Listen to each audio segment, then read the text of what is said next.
Bismillahirrahmanirrahim. Waltakum minkum ummatun yad'una ilal khairi wa ya'muruna bil ma'rufi wa yanhauna 'anil munkar.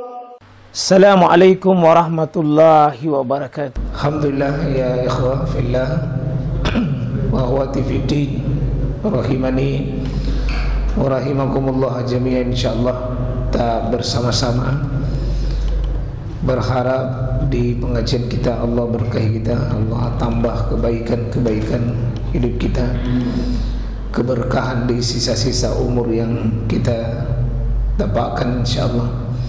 Dan lebih kita berharap lagi semoga insyaallah kita bisa mendapatkan hawa-hawa Ramadan, napas Ramadan, dan insyaallah kita bisa dikokohkan oleh Allah, dikuatkan oleh Allah untuk bisa menikmati lezatnya hidangan Allah, untuk menu-menu yang terlezat dan paling nikmat oleh hati kita. Insyaallah Ramadan sisa berapa hari lagi, insyaallah kita berupaya sedapat mungkin untuk ada bekal. Salah satu bekal insyaallah pada hari ini adalah bekal ilmu. Bekal ilmu, karena bekal inilah yang akan memilih yang mana yang paling terbaik menurut Allah dan Rasulnya. Dan bekal ini pula bisa menghindari yang mana yang batil, mana yang keliru insyaallah. Materi kita hari ini, kita akan belajar di kesalahan-kesalahan di seputar Ramadan. Mengetahui kesalahan adalah sebuah kewajiban, bukan untuk mengamalkan tapi untuk menjauhi. Baik dalam perkara akidah itu wajib kita ketahui yang batil, seperti tauhid. Kita wajib ketahui kebatilan kesyirikan. Kita bersyahadat la ilaha, itu yang pertama diperkenalkan, dibuang yang batil, dan kita harus mengetahui mana yang batil tersebut. Illallah baru diperkenalkan yang hak. Ibadah hampir semua bab yang sekalian dibahas tentang masalah ini. Ya, ada namanya bab al-akhta, bab kesalahan dan kebatilan. Akhta fil aqidah, kesalahan dalam bab akidah. Wal akhta fil ibadah, kesalahan-kesalahan dalam ibadah.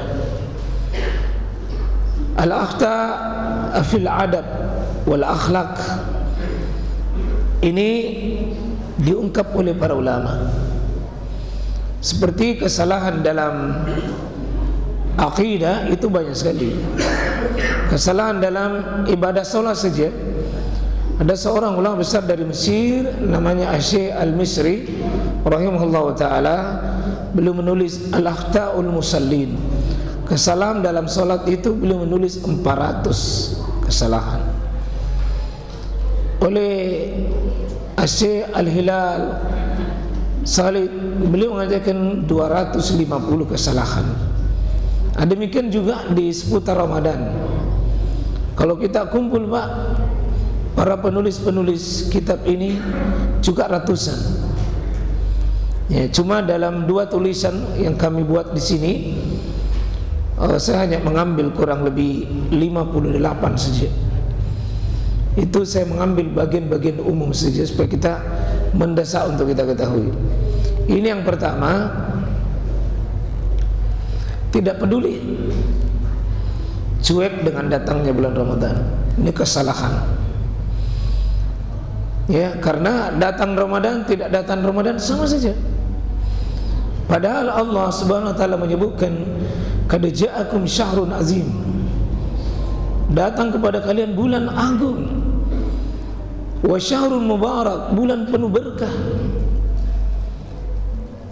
tuftahul abwabu fiha, dibuka pintu-pintu surga, yakni abwabur rahmah, wa tughlaqu abwabun nar, ditutup pintu neraka, yakni az-zulm, dosa-dosa ditutup, was-sayyi'ah wal khatiyah, itu ditutup kejelekan-kejelekan. Yang seharusnya hatinya kaum muslimin bergembira, bergembira menyambut, karena menu yang terindah bagi hati jemaah sekalian yang beriman adalah disodorkan amalan-amalan soleh. Maka orang-orang bergembira yang tidak peduli, cuek, ini sebuah kebatilan dan kemungkaran. Dalam pandangan orang beriman ini sebuah kerugian. Oleh para ulama kita menulis, seperti Imam Ibn Rajab Al-Hambali dalam kitabnya Kitab Lataif, beliau menyebutkan bahwa menyebutkan sitatu ashhur, 6 bulan, wa kanu min ashabin Nabi sallallahu alaihi wasallam, para sahabat-sahabat Nabi itu 6 bulan itu sudah, wa kanu yantaziruna fi syahr Ramadan, mereka menunggu bulan suci Ramadan itu 6 bulan. Sebelum datangnya bulan Ramadan, mereka sudah ceria wajahnya menanti datangnya Ramadan. Sehingga cuek sekalian, ini sebuah tanda matinya hati, tanda tidak semangatnya hati menyambut kebaikan, dan itu tanda sakaratnya hati kita. Dan yang lebih bahaya lagi, bukan malah cuek, malah gelisah. Iya, orang haus kau dikasih minuman segar, orang lapar kau dikasih makanan luar biasa, orang ngantuk kau dikasih bantal nikmat. Orang beriman ya sekalian, kalau kedatangan bulan suci Ramadan tidak ada kala kegembiraan, karena mereka melihat Ramadan adalah penghapus dosa bagi dirinya, pembersih hatinya, saat-saat menanam kebaikan dan amal saleh. Ini tidak, gelisah. Maka tanda adalah min alamatin min maridil qalb, ini tanda sakitnya hati. Ya, kalau ada orang Pak dikasih minum yang manis kalau dia bilang pahit, itu sakit.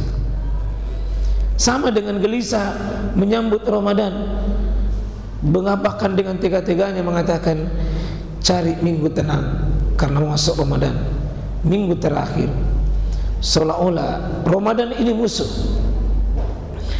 Kesalahan berikutnya sekalian, menghususkan ziarah kubur sebelum Ramadan.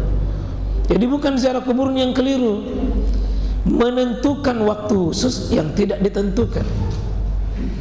Ziarah kuburnya sunnah, tapi kalau mengatakan bahwa ayo ziarah kubur karena masuk Ramadan, namanya menentukan sesuatu ditentukan.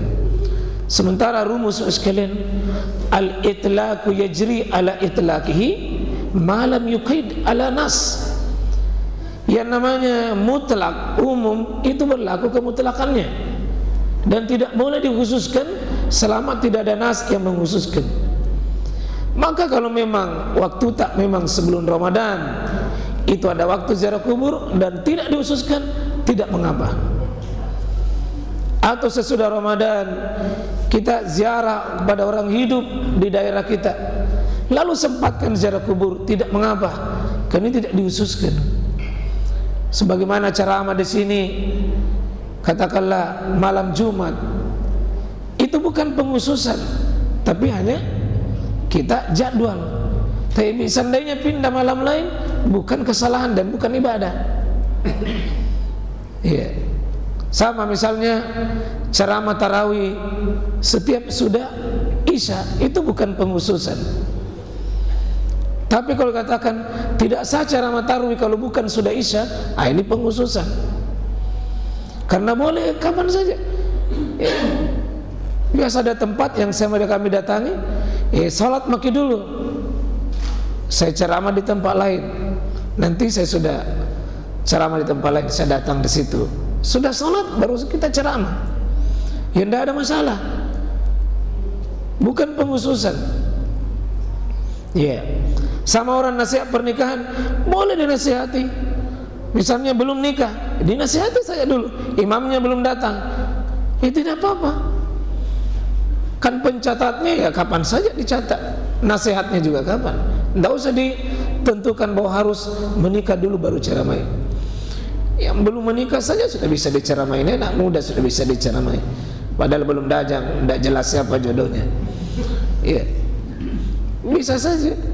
Ya, mendahului puasa satu atau 2 hari sebelum Ramadan.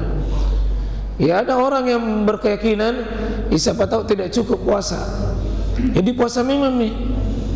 Makanya mengatakan dalam hadis Al-Bukhari, la taqaddamu Ramadan bisaum.